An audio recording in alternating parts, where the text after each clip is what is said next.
Hello students, I am your social studies teacher Navdeep and today we will do last topic of chapter 5 of geography. Today's topic name is ocean currents.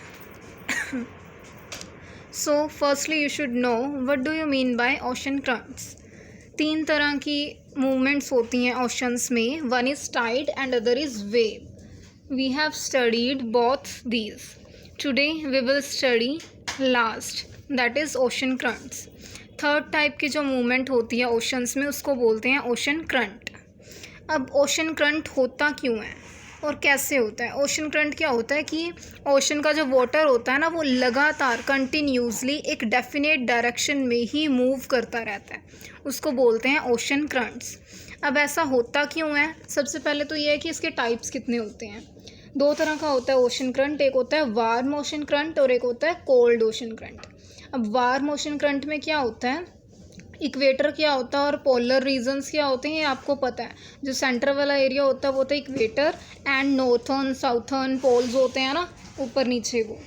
तो warm ocean currents क्या होते हैं, ये equator से originate होते हैं, centre से, और पोल्स तक जाते हैं.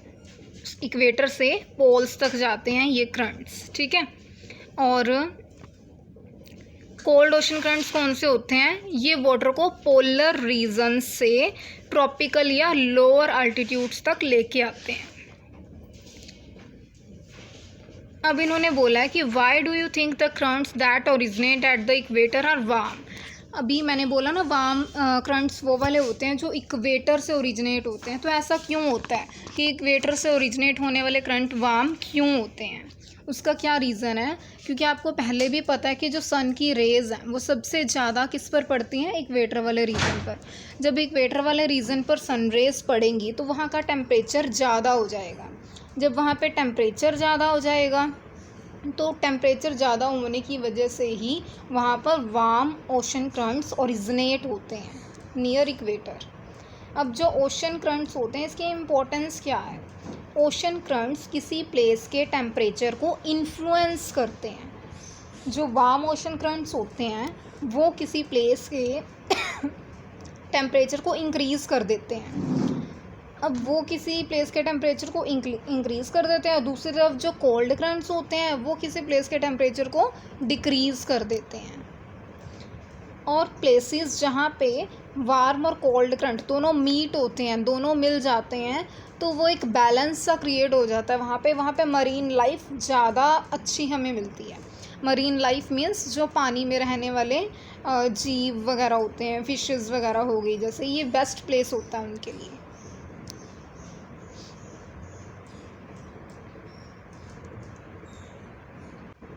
अब है कि डिफरेंस क्या होता है वार्म ओशन करंट और कोल्ड ओशन करंट में. अब वार्म और कोल्ड ओशन करंट में क्या डिफरेंस होता है? जो वार्म ओशन करंट होता है वो इक्वेटर से ओरिजिनेट होता है और पोल्स तक मूव करता है. दूसरी साइड जो कोल्ड ओशन करंट होता है वो वाटर को पोलर रीजन से लोअर अल्टीट्यूड्स तक, ट्रॉपिकल रीजन्स तक लेके आता है, ठीक है. तो ये डिफरेंस है warm ocean current and cold ocean current में. अब आपकी सप्लीमेंट्री बुक में कुछ प्रैक्टिस क्वेश्चंस दिए गए हैं, उसको करते हैं. एक प्रैक्टिस क्वेश्चन है 13.3, how is a neap tide different from a spring tide. अब नीप टाइड क्या होता है, स्प्रिंग टाइड क्या होता है, ये आपको पहले पता होना चाहिए. जो स्प्रिंग टाइड हम उस टाइड को बोलते हैं. टाइड तो आपको पता ही है क्या होता है कि डे में 2 टाइम ट्वाइस मूवमेंट होती है जो ओशन वाटर में due to sun moon gravitational forces. तो स्प्रिंग टाइड कौन से टाइड को बोलेंगे, जब सन मून और अर्थ तीनों एक ही सेम लाइन में है उस टाइम पे जो टाइड है उसको बोलेंगे स्प्रिंग टाइड. और नीप टाइड कौन सा होता है, जब सन अर्थ और मून तीनों राइट एंगल बना रहे हैं उस टाइम पे जो टाइड ओकर होता है उसको हम बोलते हैं नीप टाइड. और जो स्प्रिंग टाइड्स होते हैं ये हायर हाई टाइड होते हैं और लोअर लो टाइड होते हैं. लेकिन जो नीप टाइड होते हैं ये लोअर हाई टाइड होते हैं एंड हायर लो टाइड्स होते हैं.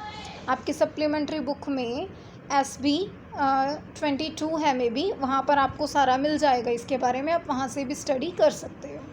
I am not sure that is SB 22 और someone else, but you can see in chapter number 5 you can get from that. Now, Suresh is a fisherman. According to you, which is the best place for him on earth to catch fish? Spot your answer with reason. अभी अभी मैंने आपको बताया ना कि जहाँ पर warm और कोल्ड करंट्स मीट करते हैं वो वाला बेस्ट प्लेस होता है फिशेस को पकड़ने के लिए, क्योंकि वहाँ पर हमें मरीन लाइफ बहुत अच्छी देखने को मिलती है. Now we will do some NCERT exercise questions. Which factors affect the movement of ocean water? कौन से फैक्टर्स हैं जो ओशन वाटर की मूवमेंट को अफेक्ट करते हैं? तो वो कौन से फैक्टर्स होंगे? Wind, temperature, gravitational pull, sun and moon का, earthquake, volcanic eruptions and underwater landslides. यहाँ पे ओशन वाटर की मूवमेंट की बात की जा रही है, ना कि ओशन करंट की. ठीक है, तो ओशन मूवमेंट में टाइड, वेव, ओशन करंट तीनों चीज़ें आ जाएंगी. तो जो फैक्टर्स इन तीनों चीज़ों को अफेक्ट करते हैं ना, वो सारे ही हमने यहाँ पर लिखने हैं. अब जैसे कि जो विंड है, विंड किसको अफेक्ट करती है? वेव्स को, तो उसको हमने यहाँ पे लिख दिया. फिर है टेम्परेचर एंड ग्रेविटेशनल पुल हो गया. ये सारी चीज़ें किसको अफेक्ट करती हैं? ग्रेविटेशनल पुल करता है ओशन करंट्स को, टेम्परेचर करता है टाइड्स को, एंड अर्थक्वेक, वोल्केनिक इरप्शंस वगैरह ये किसको करती हैं? वेव्स को. ठीक है. Next is what are ocean currents? Ocean currents क्या होता है? स्ट्रीम्स ऑफ वाटर जो कॉन्स्टेंटली फ्लो करता है ओशन सरफेस पर एक डेफिनेट डायरेक्शन में. Now here is book work question MCQ. Generally the warm ocean currents originate near. जो वार्म ओशन करंट है वो कहाँ से ओरिजिनेट होते हैं? इक्वेटर से. क्यों होते हैं? क्योंकि वहाँ पर टेम्परेचर, यूवी रेज ज़्यादा होती हैं. उसके बाद मैचिंग है कैस्पियन सी. कैस्पियन सी क्या है? सबसे लार्जेस्ट लेक है ये. फिर है टाइड. टाइड किसको बोलते हैं? पीरियोडिक. पीरियोडिक मीन्स एक फिक्स्ड टाइम पीरियड के बाद ट्वाइस होता है ना ये, rise and fall of water. Then tsunami. Tsunami क्या होता है? Strong seismic waves. Then ocean currents. Ocean currents क्या होता है कि जो स्ट्रीम्स हैं वाटर के एक डेफिनेट पाथ में ही फ्लो करें. So this is all for today. Today your homework is write complete chapter 5 in your fair notebook and do book work in your NCERT and supplementary book. This is all for today. Thank you. Keep revising.